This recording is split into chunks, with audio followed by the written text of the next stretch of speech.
Buenos días a todos. Quisiera en primer lugar dar las gracias a Antonio Saez del Castillo, a su hijo Antonio y a Forex Capital Markets el haberme invitado a participar en esta jornada. Lo único que pretendo es compartir con todos ustedes una serie de reflexiones y de comentarios sobre la situación actual que está viviendo el mundo económico, tanto a nivel global como especialmente en Europa y en España. El título que he elegido, la crisis de la deuda, la corrección de los desequilibrios y la reacción de los mercados, creo que es importante porque afecta a los fundamentos macroeconómicos y a las perspectivas de crecimiento que tiene el mundo.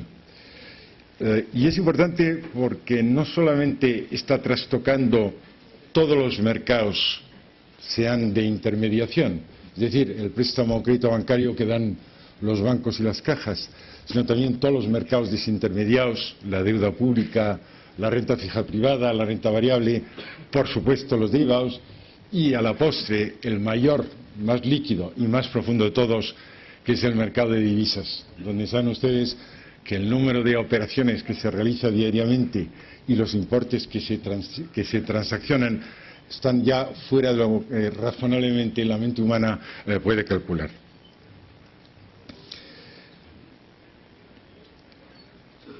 Si me pidieran que explicara en unas palabras qué es lo que está pasando hoy en el mundo económico, yo me permitiría citar a un profesor Nobel de Economía americano que se llama, ya no vive, que se llama John Galbraith, que fue embajador en la India. Este señor escribió un libro que se titulaba La magia del apalancamiento, The Magic of Leverage. Bueno, realmente donde estamos es en un proceso de reversión de una magia del apalancamiento, es decir, de una acumulación excesiva de deuda, a un proceso donde estamos sufriendo el desapalancamiento, es decir, la reducción de los excesos de deuda. En la vida todo es relativo, porque cuando se habla de exceso o de déficit de deuda hay que tomarla en un sentido figurado, porque tiene que ser proporcional a un cierto contexto en el tiempo y en el lugar geográfico en que estamos refiriéndonos. Pero la realidad es que la deuda es el concepto básico que ha venido a provocar todas estas disfunciones que estamos viviendo. Y en segundo lugar, este problema de deuda afecta no solamente a los deudores privados, los particulares y familias, los bancos, es decir, las entidades financieras, las empresas, sino también a las administraciones públicas, es decir, al Estado o a aquellos organismos territoriales que tienen menor dimensión y que en España llamamos comunidades autónomas y municipios. Y me permito citar aquí a otro señor, al mejor prosista español en mi opinión, que es José Ortega y Gasset, cuando escribió una frase que se me ha quedado grabada. Primero viene el dogma y luego viene la opinión. El dogma es la verdad absoluta, la que no admite controversia, la que no admite prueba en contraria. El dogma era los estados no pueden dejar de pagar. Y por eso la deuda de los estados se consideran los activos libres de riesgo, es decir, el safe haven, como dicen los americanos. Pero después del dogma viene la opinión, y la opinión, basada en hechos empíricos, la realidad de todos los días, demuestra que los estados, claro que pueden dejar de pagar, y de hecho lo han hecho no una, sino muchas veces. Hoy estamos asistiendo a un proceso de desapalancamiento, pero además se está produciendo, en el caso de algunas economías del sur de Europa, el caso más gráfico es Grecia, que no pueden pagar. Se está negociando un perdón, una quita de la deuda del 50%. Mi opinión es que la quita tiene que ser mucho mayor. Algo vale la deuda griega, pero no puede valer más de 80 o 90, no puede valer más de 20 o 30% de su valor facial. Y todo esto está conduciendo a una disrupción total de toda la arquitectura financiera internacional. En resumen, lo que voy a intentar transmitirles es lo que pienso que va a pasar. Primero, el centro de gravedad económico mundial se está desplazando en términos geográficos de Europa y Estados Unidos hacia Asia. Segundo, intentar identificar cuáles fueron los principales factores de la crisis actual, sus consecuencias, las medidas tomadas. Voy a centrarme luego mucho más en España, porque creo que es donde vivimos y donde más nos va a afectar las medidas que se tomen, y ahí veremos que hay que corregir una serie de desequilibrios, tanto en términos del sistema financiero como de consolidación fiscal o de reforma estructural que cambie todo el modelo económico, como en la necesidad que va a tener nuestro país de contar con una cierta ayuda internacional. Por mucho que el futuro presidente del gobierno sea un hombre de mucho rigor, muy inteligente, que va a medir muy bien los tiempos, aplique un programa de reformas, digo reformas porque aquí no se trata de hacer ninguna revolución, va a necesitar la ayuda exterior, porque el futuro del crecimiento español está muy ligado en alguna medida al crecimiento mundial y en particular al crecimiento europeo, que es donde está nuestro mercado natural, porque la mayor parte de nuestros flujos comerciales y financieros van de España a Europa o de Europa hacia España.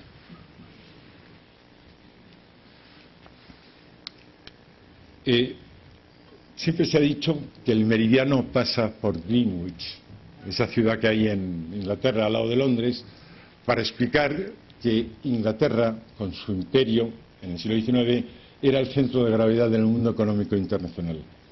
Hoy se dice que ya el meridiano no pasa por Greenwich, sino que va por otros sitios, Shanghái en China, Bangalore en la India, Dubái en los Emiratos Árabes Unidos. En algún momento se pensó que iba a pasar por Madrid, a final de los años 90 y en la primera década del cambio de milenio, pero desgraciadamente no estamos hoy en ese eje. Lo que sí es cierto es que la estructura económica mundial ha cambiado. En esta diapositiva lo que intento explicar es que en el año 2011 todo el crecimiento del PIB mundial se reparte a partes iguales entre dos zonas geográficas, lo que llamaríamos países desarrollados, Europa, fundamentalmente la Unión Europea de los 27, Estados Unidos, Canadá y algún otro país más, y los países emergentes, que incluyen toda Asia, más en gran medida algunos países de América Latina. Bueno, todo el crecimiento económico mundial hoy se desglosa a partes iguales en un 50% entre estas dos zonas. Lo que ocurre es que hay una gran divergencia, porque las perspectivas de crecimiento por los fundamentos macroeconómicos son totalmente distintas en unas y en otras. He utilizado esta previsión del Fondo Monetario Internacional, no sirve de gran cosa, porque si uno analiza las que hacen la OCDE, el Banco de Pagos Internacionales de Basilea, la Comisión Europea, el Banco Central Europeo, el Banco Mundial, una y otra vez hay una constante revisión a la baja, porque el mundo, por incapacidad o falta de voluntad política, no ha sabido tomar acuerdos de acciones concretas, viables y factibles, y la crisis de la deuda, que no es solamente un problema de Europa, sino que afecta también a Estados Unidos, está trastocando todos los fundamentos, creando una cierta desconfianza y falta de credibilidad entre todos los agentes económicos, que hace que se produzca aversión en todo.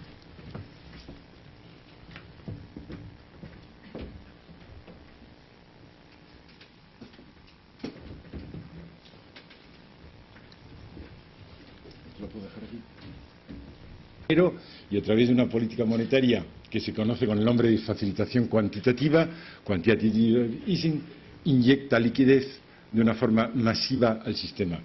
La triste realidad es que esa liquidez no pasa del sistema financiero a la economía real, sino que se remansa en el sistema financiero, que lo está utilizando para muchas otras cosas. Intervenir en los mercados de materias primas o en los mercados de recursos energéticos, o simplemente acumular una liquidez ante el temor a que esta situación perdure mucho en el tiempo. En las economías desarrolladas hay una gran diferencia entre Estados Unidos y Alemania, y en orden decreciente aparece Francia, toda la Europa periférica. Aquí aparece una previsión para España del 0,8 en el 2011 y del 1,1 en el 2012. Realmente, la mayoría de los analistas piensan hoy en día, con fundamento, que estamos en unos crecimientos todavía más moderados y que vamos a estar rondando el crecimiento cero. ¿Cuáles son las causas de la divergencia entre el mundo de las economías desarrolladas y el mundo de las economías emergentes? Fundamentalmente las tres que aparecen aquí. Un exceso de deuda, una menor competitividad y la insuficiencia o inexistencia de medidas para corregir estos desequilibrios en el mundo desarrollado. Porque el problema estructural, el problema de raíz, permanece y realmente todavía no ha sido, digamos, atacado a fondo y de una forma coherente. De todos los países que han sufrido tanto en los últimos 3 años, quizá la excepción sea Irlanda, que cuando estalló la crisis en el otoño del 2010, hace aproximadamente un año, aparecía con un déficit público del 32%, algo inimaginable bajo los parámetros internacionales, un crecimiento cero, un sistema financiero totalmente quebrado, sistema financiero que, por cierto, representaba 7 veces el PIB. Eso demostraba el grado de apalancamiento al que llegó la economía. Y, sin embargo, con un programa de ajuste durísimo, y el pueblo irlandés es como el gallego en España, un pueblo resiliente, es decir, un pueblo que es capaz de adaptarse al cambio de circunstancias, poco a poco van enderezando la situación.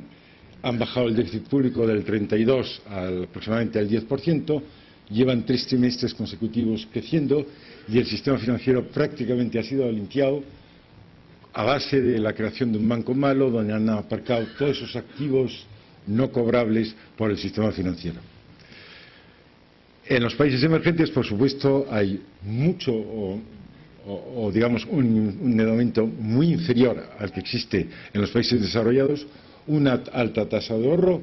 El mejor ejemplo es China. China tiene una altísima tasa de ahorro, aproximadamente el 30% de la renta disponible, por el temor al futuro. Es un país que ha sufrido mucho desde la invasión japonesa de Manchuria a primeros de siglo, la guerra civil entre Mao y Chiang Kai-shek y, por último, la revolución cultural produjo un número brutal de muertos, trastocó toda la estructura social del país y el temor al futuro y el no contar con un sistema de protección social que funcione bajo parámetros occidentales determina esa capacidad de ahorro tan bestial. Alta productividad, no tienen el problema de Occidente de una edad que se ha extendido muchísimo en el tiempo y que obliga a los Estados a tener unos esquemas de protección social muy diferenciados, y eso les permite emplear la mano de obra a un coste muy inferior y con una eficiencia muy superior. En el caso chino, además, hay un consumo interno muy importante. No lo fue hasta hace prácticamente 2 años, porque todo el modelo económico estaba basado en la exportación. Ser la fábrica del mundo, donde las multinacionales invertían y, aprovechando eso que llamamos la deslocalización, producir mucho más y más barato. Las perspectivas que se prevén para China son básicamente que todo el modelo económico gire de un modelo basado en la pura exportación a un modelo basado en el consumo interno.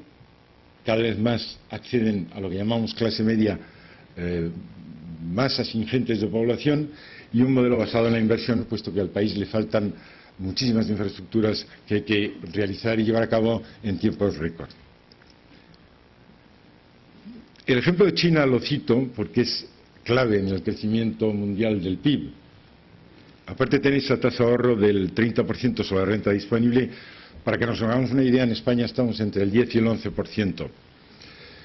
El total de la deuda pública más la deuda privada, es decir, la deuda total, sin excepción, asciende aproximadamente a un 65% del PIB.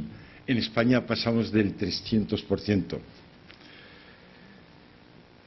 El crecimiento de la economía se ha hecho con un endeudamiento relativamente bajo, porque el motor del crecimiento en China es sobre todo la empresa privada, que aporta aproximadamente 2/3 del crecimiento, mientras que la empresa estatal, más ineficiente, menos productiva, se quedaría en 1/3. Pero lo más importante, en mi opinión, y aquí hay gustos para toda clase de personas, por eso somos un país libre y podemos emitir juicios de valor, el problema de creación de una burbuja de crédito o de una burbuja inmobiliaria está muy atenuado en China, a menos que cambien mucho los parámetros actuales. El crédito. El crédito en China realmente solo está disponible para las empresas del Estado, que pesan relativamente poco en el crecimiento total del país, un tercio. Es decir, las empresas privadas funcionan a base de retener beneficios y autogenerar reservas. Segundo, el ratio de préstamos-depósitos que mide cuánto dinero prestan los bancos sobre los depósitos tradicionales que captan del público es muy bajo, no llega al 0,60%, mientras que en España estamos en el 1,40% y esa es la pauta de muchas economías occidentales. La burbuja inmobiliaria, que es uno de los puntos débiles de la economía china actual. Bueno, yo creo que todo hay que relativizarlo y ponerlo en contexto. Con los datos disponibles hoy y los que previsiblemente se verán en los próximos 4 o 5 años, el mercado de la vivienda en China se realiza fundamentalmente con pagos al contado, en un 53%. El resto, el 47% restante, se hace tomando deuda, es decir, apalancándose, pero no pasando nunca del 50%. Estas son las cifras finales. Luego aquí, el riesgo de fomento, desarrollo de una burbuja crediticia e inmobiliaria me parece muy menor. Y en el caso concreto inmobiliario, es un país con una tasa de crecimiento brutal, pero donde la población poco a poco va envejeciendo. Hay un traslado masivo de la población rural a los centros urbanos, que es donde se realiza el negocio inmobiliario, pero fíjense ustedes que la diferencia de precios entre las grandes ciudades tipo Pekín, Shanghái, Cantón o Harbin, o lo que es la ciudad secundaria, es brutal, un 70%. Pero en China el 70% de la población vive fundamentalmente en las ciudades secundarias. Y las transacciones inmobiliarias en las grandes ciudades, donde hay una cierta especulación y una cierta sobrevaloración de los activos inmobiliarios, solo representan un porcentaje ínfimo en volumen del total de las transacciones del país.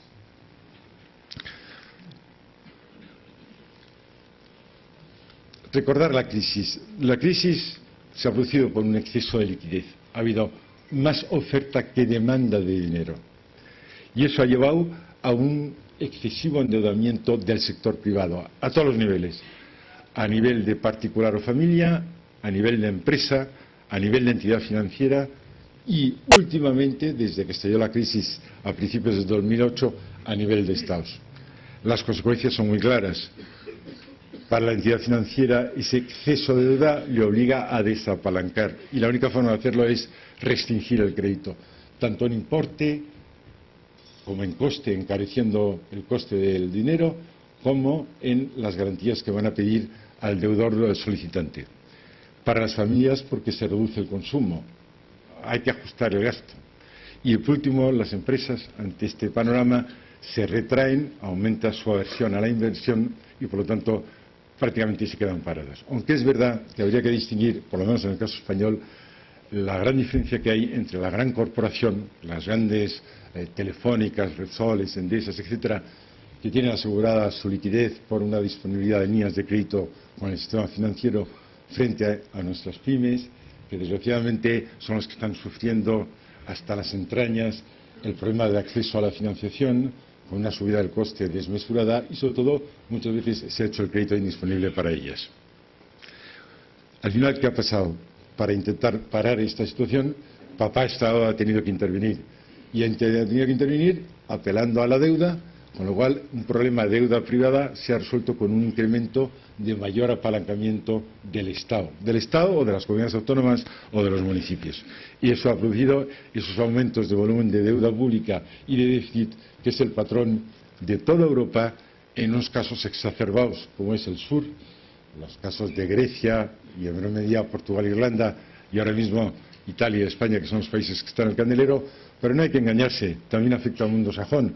Si uno compara el volumen de deuda pública a nivel Estado o deuda pública entre España, Inglaterra y Estados Unidos, nosotros estamos aproximadamente en un 70% en relación al PIB, mientras que Inglaterra y Estados Unidos tienen proporciones del 85 al 90%. Y si uno analiza el déficit público, es verdad que en España se exacerbó entre el 2008 y el 2010, subiendo al 11%, y ahora estamos en ese proceso de corrección para intentar bajar este año al 6%, pero no son cifras muy distantes de las que está sufriendo la economía americana o la economía inglesa. La diferencia es que Estados Unidos tiene la moneda de reserva del mundo, que es el dólar, tiene una superioridad militar, tecnológica, científica, social. Inglaterra vive al socaire y a remolque de Estados Unidos, y todo eso hace que tenga mayor credibilidad. Pero estructuralmente el problema desde el punto de vista macro es muy similar.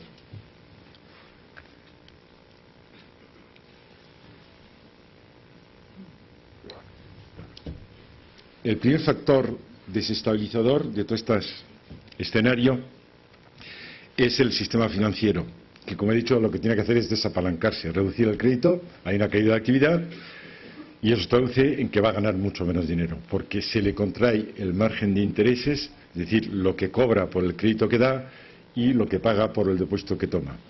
Además, lo intenta compensar por las comisiones, pero como el volumen de actividad económica ha caído, es muy difícil que el incremento de comisiones sustituya ese estrechamiento del margen. Mientras tanto, le está entrando mora, no solamente la mora contable, la que publica en su informe de estabilidad financiera el Banco de España, que en el último dato disponible está situado en el 7,25. La mora hay que entenderla en un sentido amplio para sumar la mora contable, es decir, aquella donde hay un retraso de 3 meses en el pago de intereses, más todos esos activos problemáticos que son semimorosos, pero que pueden tener el mismo efecto final. Aquellos que se llaman subestándar, donde hay un indicio claro y racional de que va a haber problemas de devolución de la deuda, y eso afecta, por ejemplo, a todas las grandes promotoras españolas. Basta pensar que una promotora española, con evitas de 100 o 200 o 250 millones de euros, tiene que devolver deudas de 7, 8.000 o 9.000 millones de pesetas. Eso es absolutamente inaceptable, porque la banca tendrá que reestructurar una y otra vez, dando esperas, es decir, aplazamientos de pago a todas estas compañías, y si no lo hace, realmente lo que vamos a hacer es conducirlas a la suspensión de pagos con todo el efecto en cadena que eso va a producir.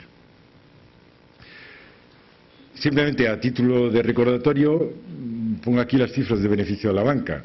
Pasamos de 25.000 en el 2007, 18.000 en el 8, 12.000 en el 9, y yo me imagino que quedará en un 15-20% menos en el 2007. Todo dependerá de la actitud que tome el nuevo gobierno en términos de solucionar el problema de los activos problemáticos, bien por la creación de un banco malo, que significaría añadir más déficit público, porque al final el Estado va a tener que apelar a más deuda para comprarle a los bancos esos activos malos, o bien sea porque el Estado, el Gobierno, a través del Banco de España, implemente un plan de saneamiento de los balances bancarios mucho más acelerados, obligándoles a hacer provisiones mayores, porque desgraciadamente la percepción que tienen los mercados es que la banca española está infraprovisionada, y no sirve para nada hablar de recapitalizaciones, aumentando el ratio de capital, es decir, los fondos que tienen que tener los bancos para cubrir los préstamos o créditos donde hay una pérdida no esperada, si mientras tanto tú tienes pérdidas latentes que no has aflorado y no has provisionado, porque dejas al banco en estado catatónico, zombie, uno, porque no presta dinero, tiene dificultades de acudir a la financiación, porque hay una desconfianza con los otros bancos. Dos, no traslada todas estas inyecciones masivas de liquidez que se están produciendo en el mundo a la economía real, con lo cual no se endereza la situación de caída de actividad.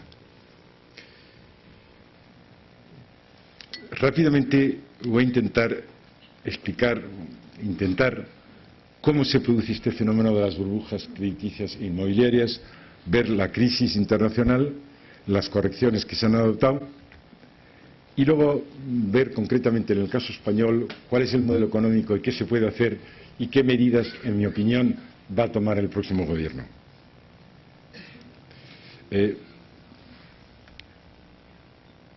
Hay un señor que murió, que se llama Minsky, era profesor en Estados Unidos, de origen ruso, que formuló la teoría de la hipótesis de estabilidad financiera o ciclo de las burbujas. Su punto de partida es que cualquier crecimiento que no está equilibrado, y sobre todo el que está basado en el incremento del crédito, conduce al desequilibrio y tiene consecuencias negativas y muy nefastas. Y él lo explica con este gráfico. Normalmente, cuando el PIB de un país, la creación de bienes y servicios, la riqueza, se incrementa porque se toma mucho crédito, se aumentan lógicamente los beneficios, se aumenta uno de los parámetros más importantes de cualquier sociedad civil moderna, que es crear empleo, y eso lleva a una subida del precio de los activos, sean inmobiliarios, sean financieros, cualquiera que sea su naturaleza. En la medida en que van creciendo los activos, se produce la posibilidad de obtener más garantías por el sistema financiero para seguir aumentando el crédito. Como ha aumentado la masa de dinero prestada, la morosidad baja. Eso envalentona más a los bancos y consiguen meterse en ese sendero loco de seguir prestando dinero cada vez a empresas o a familias menos solventes. A veces ocurre que hay un factor externo a este proceso donde se produce un cambio de actitud.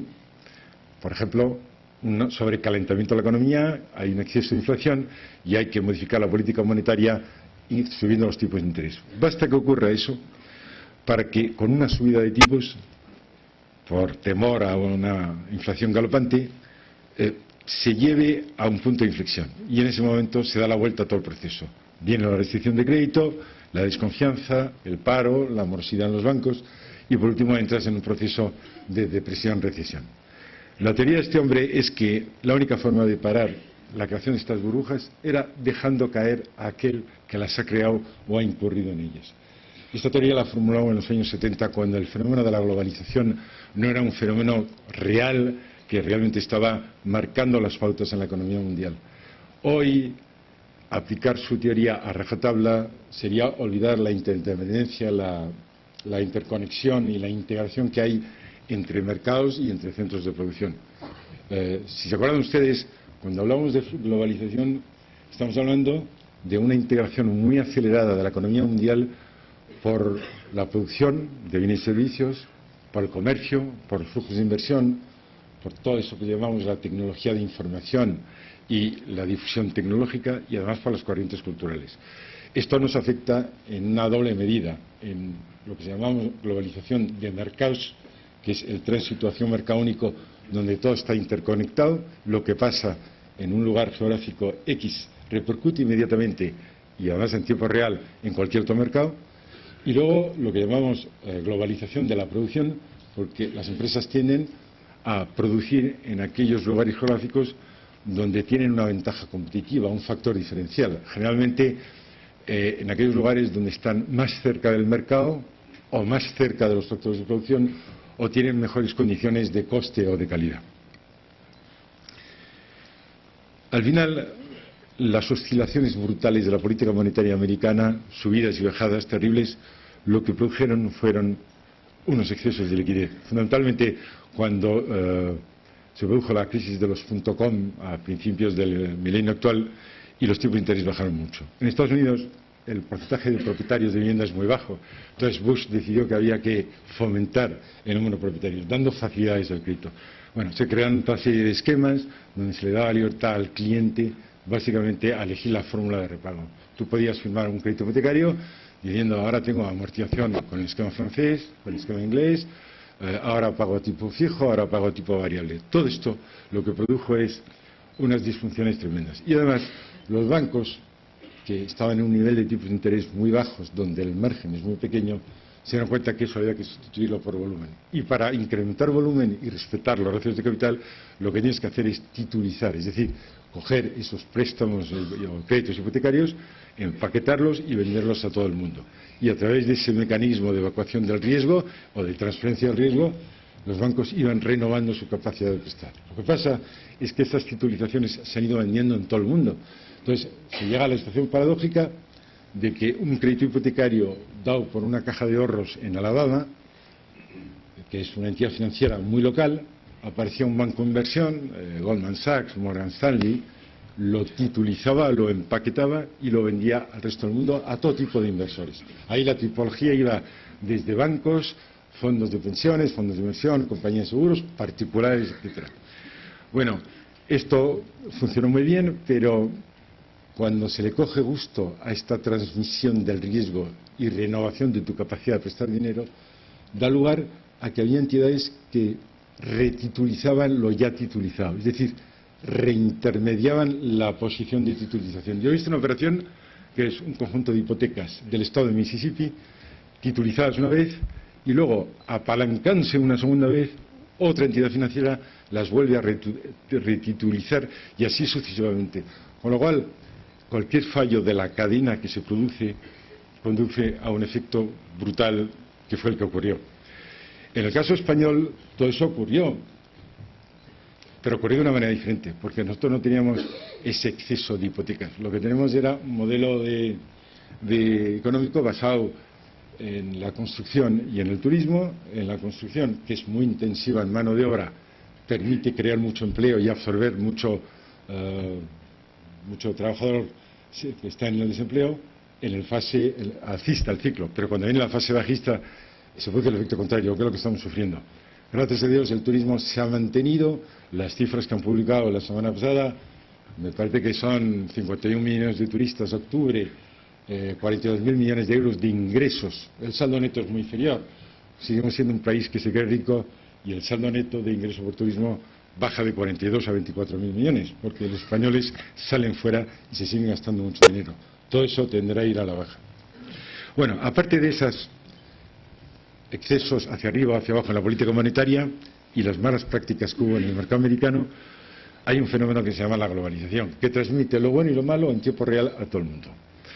Las agencias de rating se equivocaron. El año 2008, ya saben ustedes que hay la máxima nota, el AAA.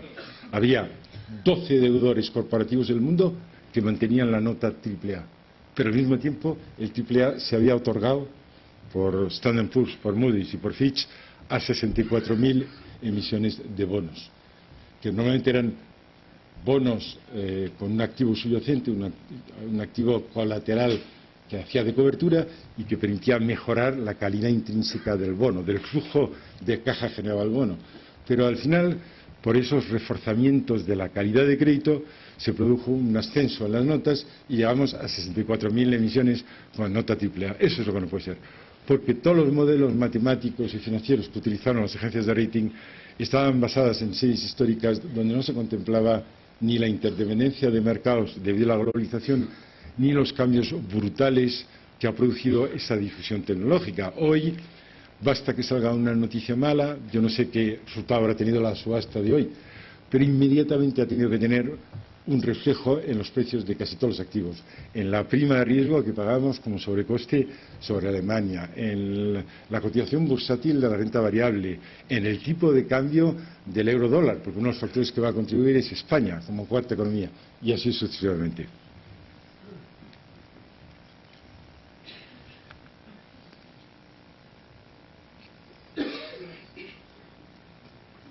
Bueno, las medidas tomadas fueron masas, inyectar liquidez, bajar los tipos de interés. Nunca históricamente las cuatro principales monedas del mundo están al nivel actual. Estados Unidos, el dólar americano de 0 a 0,25, que es el tipo de intervención de la Reserva Federal. El euro, que subía a 1,50, se ha bajado hace unos meses al 1,25 y previsiblemente en diciembre van a tener que bajarlo, en mi opinión, con pocos efectos, en el sentido de reanudar y reactivar los mercados para que el sistema transmita el crédito a la economía real. La libra esterlina al 0,5 y el yen en el 0,1. Bueno, dada la incapacidad de salir a los mercados de muchos deudores, concretamente al sector financiero, el Estado tuvo que avalar. En España fueron mucho dinero, 86.000 millones de euros, son casi el 9% del PIB español. Además, eso no mejoraba la solvencia de los bancos y cajas que salieron al mercado con aval del Estado, mejoraba su liquidez porque había un pacto de recompra. Es decir, al vencimiento, el banco o caja en cuestión tenía que recomprar la emisión. En el caso de Estados Unidos, se utilizó además el estímulo público con bajada de impuestos y con una inversión pública en infraestructuras muy importante. Y, sobre todo, para salvar el sistema ha habido que recapitalizar. Y eso es un parámetro que va desde Estados Unidos, toda Europa Occidental y, por supuesto, España. España, al principio decíamos que teníamos el mejor sistema financiero. Hoy el FROB, por intervención o por nacionalización, tiene el 9% del total de activos del sistema financiero español, y CAM, Banco Valencia, Caixa Catalunya, UNIM y Nova Caixa Galicia Pues son bancos que tendrán que gestionar el FROB, que devolver las ayudas de inyección de capital o líneas de liquidez que han recibido, y en el medio plazo o el mercado privado decide comprarlos, o cuando pasen muchos años y se restablezca el equilibrio financiero, el Estado estará en medida de venderlos.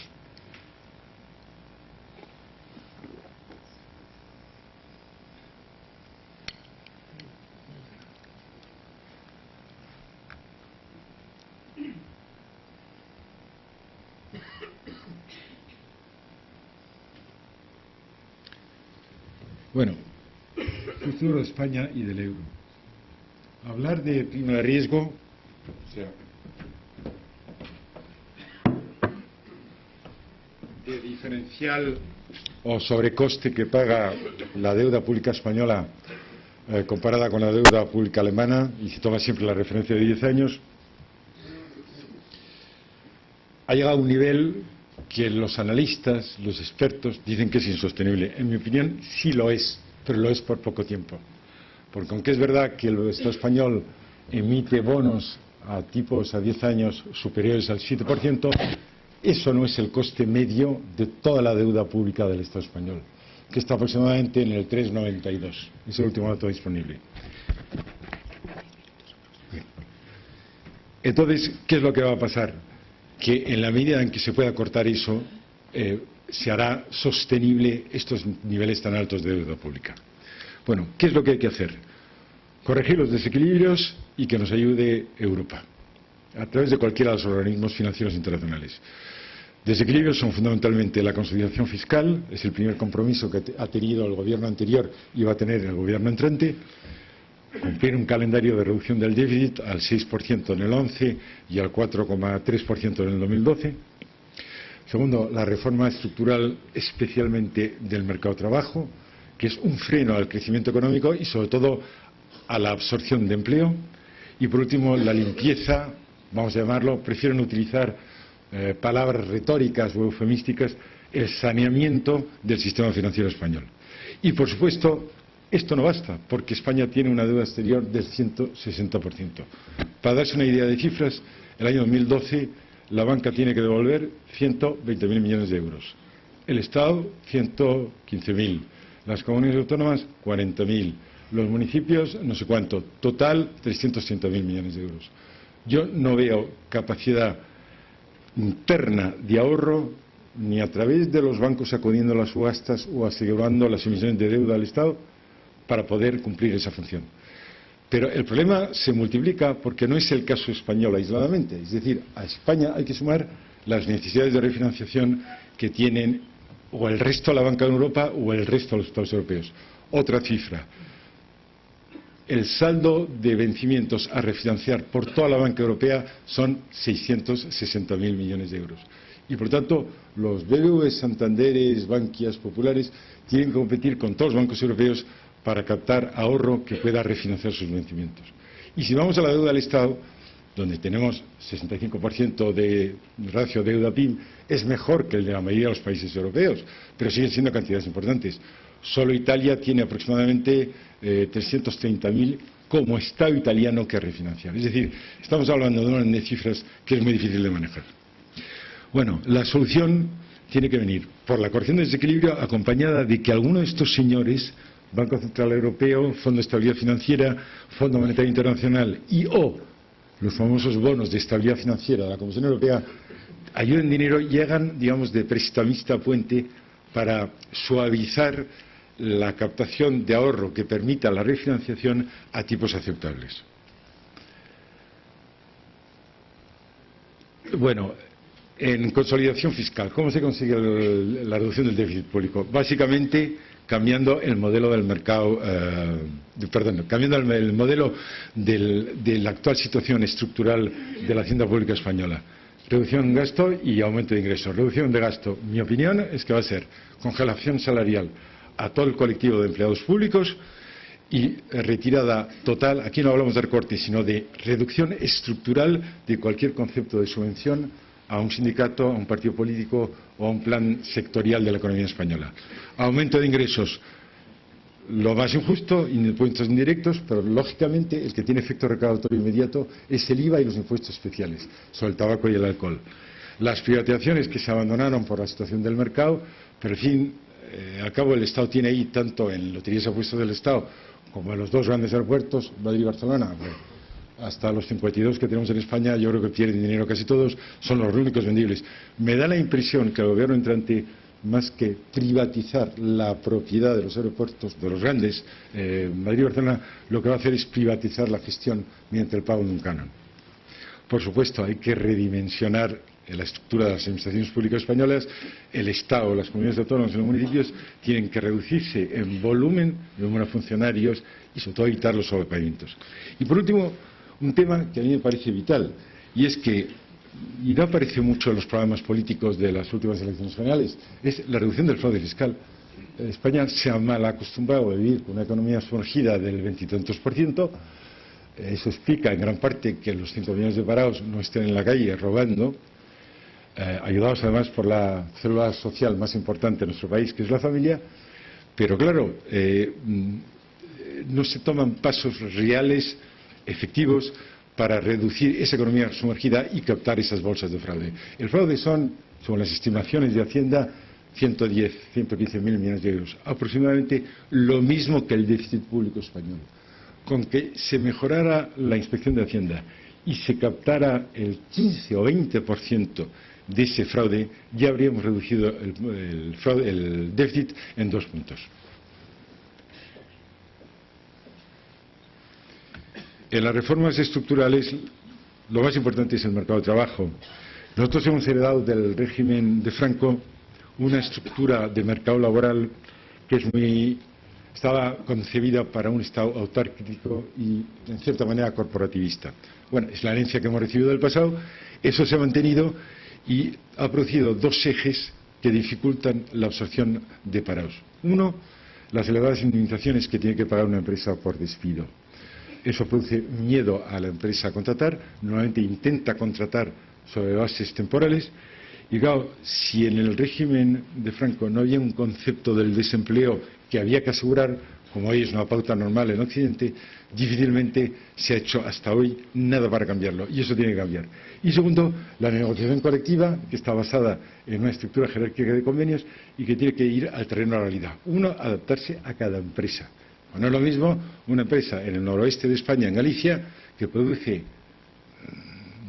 máquina herramienta, comparada con un intermediario de fruta que exporta a Europa.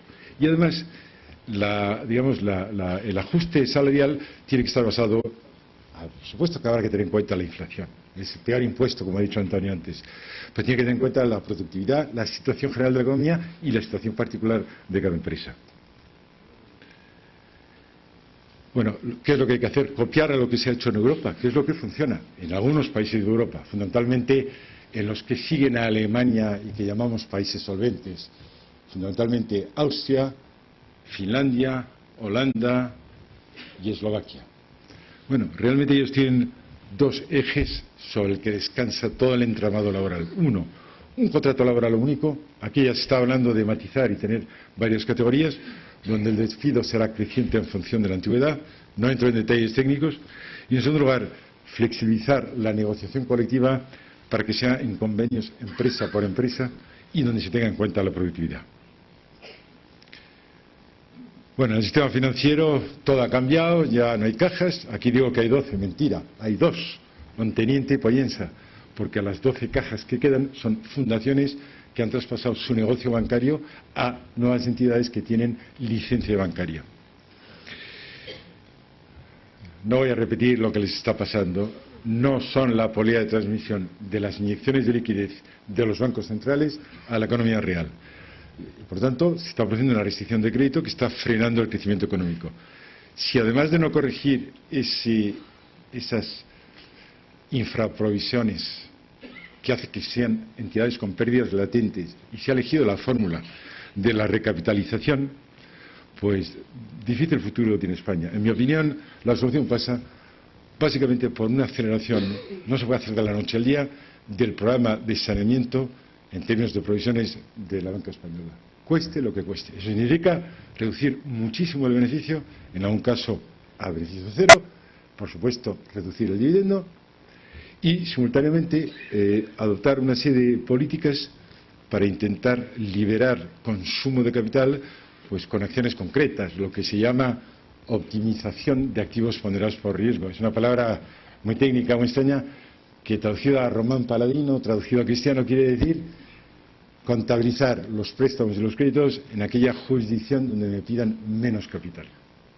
Porque desgraciadamente todo el plan de nueva estructura de capital que ha diseñado Basilea III, el Banco de Pagos Internacionales de Basilea, y lo que está una y otra vez lanzando la EBA, la Autoridad Bancaria Europea, me da la impresión que no va a ser homogéneo ni lo van a seguir todos los países del mundo, sino que cada uno tira por su lado. Aquí, hace un año, en febrero de 2010, nos adelantamos diciendo que los bancos tenían que tener el 8% si cotizaban en bolsa o tenían inversores privados, o el 10% de capital si no cotizaban en bolsa o no tenían inversores privados. Pero luego los suizos piden el 19%, los austríacos están hablando del 10 más 3% por ser sistémico, es decir, cuando eres grande y puedes crear un efecto en cadena. Los ingleses se adelantan y dicen Basilea III, que entra en vigor en 2013, tiene que aplicarse ya. Es decir, hay un pandemonium y una falta de transparencia que permita comparar magnitudes en uno u otro país que va a hacer muy difícil la labor de los analistas. Y termino. El problema de deuda es europeo, pero con la globalización se contagia. No hay acuerdo en el Banco Central Europeo. Los alemanes, la señora Merkel, alguna razón tiene, viene a decir, oye, yo nací en un país que desencadenó prácticamente 2 guerras mundiales, tuvimos 2 posguerras tremendas con unas inflaciones exacerbadas, y mi obsesión es evitar ese impuesto encubierto que es la inflación. El peso específico de Alemania, primero económico y ahora cada vez más político, ha hecho que el diseño del Banco Central Europeo solo se fije un objetivo: la estabilidad de precios. Y formalmente se ha dicho que tiene que ser el 2%. Aunque hay una cierta tolerancia, hoy estamos en el 2,9-3%, que es la media de toda la zona euro, de los 17 países europeos que han adoptado como moneda única el euro.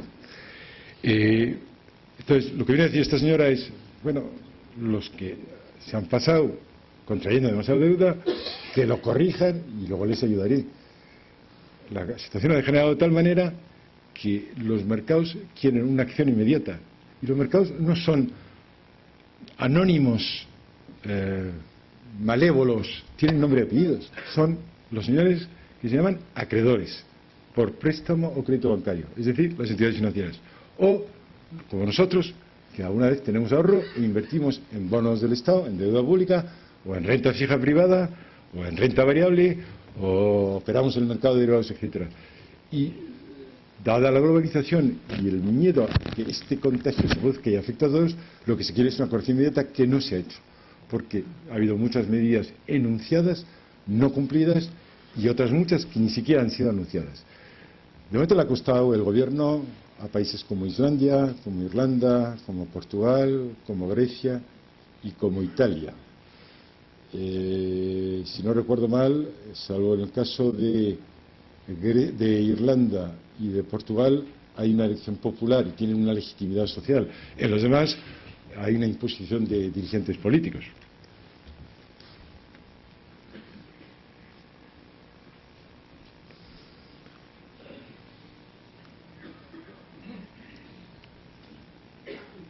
Bueno, ¿por dónde pasa la solución?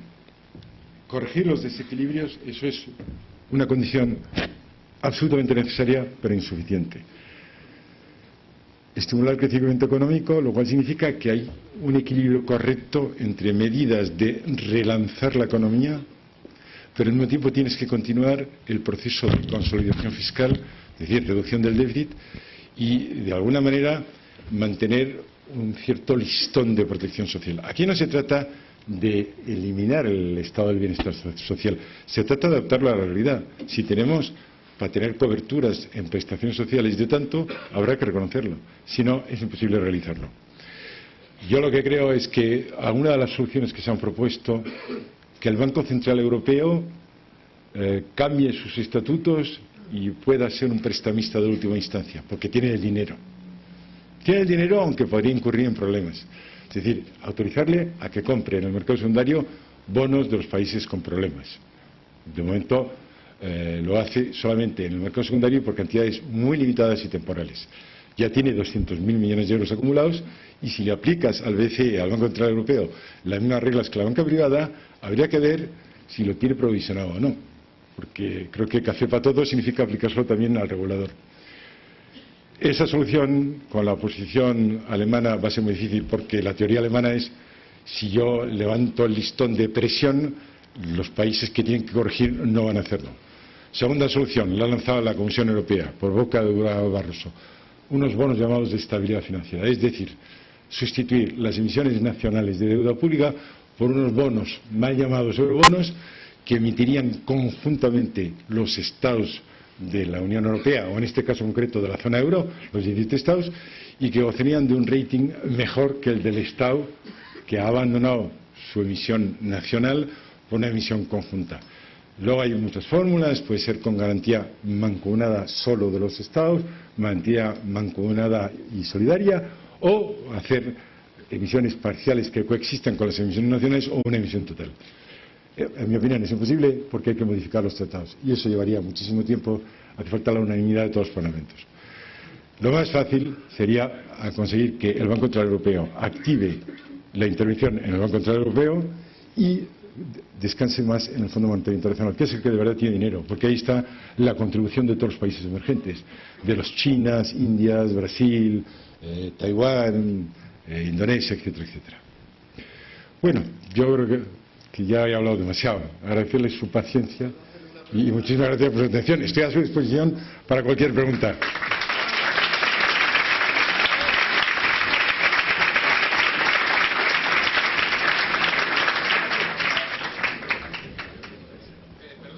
Yo sé lo que es la prima de riesgo, pero no sé cómo se fija, quién la manipula, cómo puede subir 20 o 30 puntos antes de una emisión, bajar al día siguiente.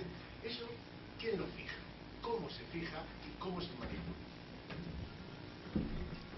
Prima de riesgo es el sobrecoste, mayor coste que paga la emisión de un Estado cuando lanza un empréstito al mercado comparado con el empréstito de aquel país que se considere tiene mejor solvencia.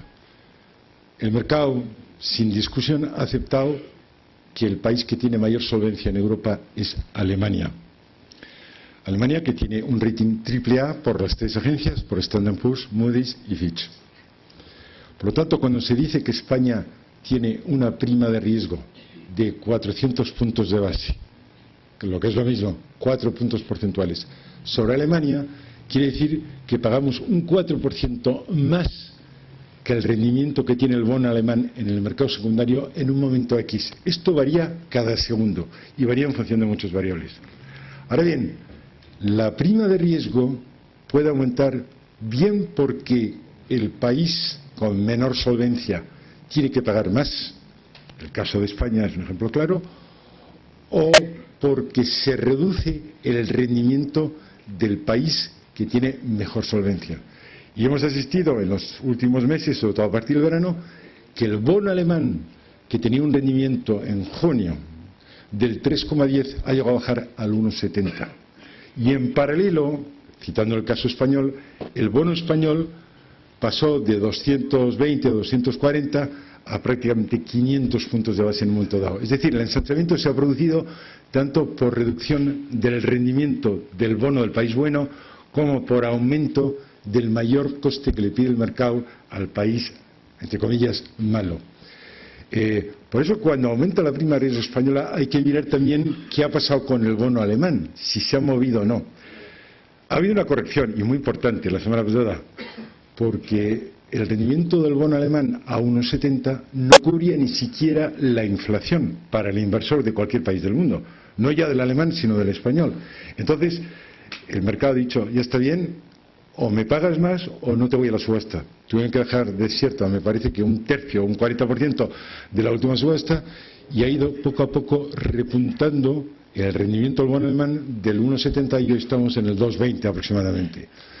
Lo cual te da a pensar que también Alemania tiene riesgos, porque, vuelvo al concepto de Ortega, la verdad absoluta es muy difícil de demostrar. Y Alemania tiene muchos problemas, pues muchísimos. Para empezar, tiene una deuda sobre PIB del 84%, peor que la española. Tiene un menor déficit. Es verdad que está en un paraíso en este momento, porque tiene un euro relativamente depreciado a 1,32, 1,35. Por lo tanto, es muy competitivo y es un país donde el motor del crecimiento es fundamentalmente la exportación, tanto a Europa como al resto del mundo. Y en lo que se refiere a la exportación a Asia, pues tiene todas las ventajas de la depreciación del euro frente al dólar o frente a cualquiera de las monedas importantes, sea el yen japonés, la libra, el dólar neozelandés, etcétera. La prima de riesgo se fija en base técnicamente a las cotizaciones que dan en pantalla una serie de bancos contribuidores. Pero claro, hablar de prima de riesgo ahora, hoy 1 de diciembre, a la 1:04, no es lo mismo que la que va a haber a las 4. Ayer, cuando los bancos centrales de 5 grandes países anunciaron las inyecciones masivas de liquidez, se produjo una corrección a la baja. Si no recuerdo mal, de 4,40 aproximadamente a 400. Habría que ver cuánto es imputable a menor miedo a España, porque se considera que esa inyección de liquidez, aunque no vaya directamente a España, va a ir a bancos de todo el mundo que lo necesitan y que de alguna manera van a colaborar en el mercado internacional y por lo tanto hacer más fluido la circulación del dinero entre bancos. Y eso es la condición necesaria para que luego el dinero fluya del mercado interbancario del sistema financiero a la economía real. Pero habría que ver exactamente hoy, dentro de media hora, si ha habido alguna noticia, porque yo ayer, como ocurre todos los días, te despiertas con la noticia de rebaja de calificación de Moody's, por una razón, luego de Standard & Poor's por otra razón, viene el corrector que es el anuncio de la inyección masiva de liquidez. Son todas las variables que es muy difícil saberlo, pero al final es una forma de medir, para entendernos, el grado de solvencia o el grado de accesibilidad y de coste que tienen los estados para acceder al dinero. Y cuando digo estado, repercute inmediatamente en los que vienen detrás, los bancos de su sistema financiero o las empresas de su entorno corporativo.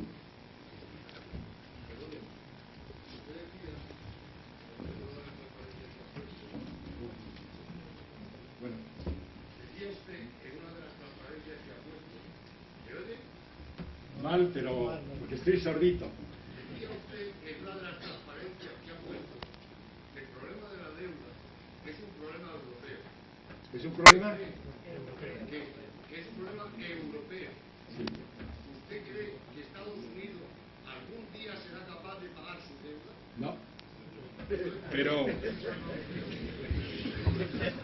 sinceramente no. Pero mientras Estados Unidos mantenga...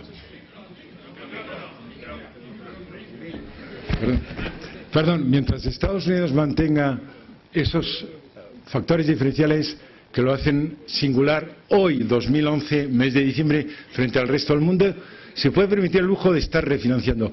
Lo que hace la Reserva Federal de Estados Unidos de crear dinero imprimiendo papel sin que el Tesoro apele a la deuda, que esa es la gran diferencia, le han seguido a los ingleses, eso en la ortodoxia monetaria europea es un pecado mortal, porque es darle a la manivela y al final es crear inflación. Hoy toda esa liquidez desgraciadamente no ha pasado donde tenía que pasar, que era la economía real. Pero, repito, esa posición de esa hegemonía de la Pax Americana, de preeminencia del Estado americano, militar, tecnológicamente, científicamente, el contar con una renta per cápita muy elevada, es verdad hoy. Lo que pasa es que a medio y largo plazo o se espabilan y corrigen el desequilibrio de raíz, que es la falta de ahorro interno, lo que les sobra a los chinos, o esto va a ir deteriorándose. Y todas las proyecciones hacen que a medio plazo hablo ya de los años 2030, 2040, el peso relativo americano en la economía mundial y por consiguiente en la política mundial va a ser determinante. De hecho, basta ver la modificación que le han hecho al Fondo Monetario Internacional. El sistema de cuotas de contribución y de votos ha cambiado radicalmente. cada vez hay que darle más votos y más cuota, por supuesto, a Brasil, a China, a India, etcétera. Y eso irá incrementándose gradualmente, porque al final habrá que fijarlo en proporción al peso relativo de cada PIB y al grado de globalización que tenga cada economía. Pero estoy con usted. Yo creo que se puede permitir el lujo, mientras nosotros vivamos, los aquí presentes, de refinanciar una y otra vez. Bueno, muchas gracias otra vez.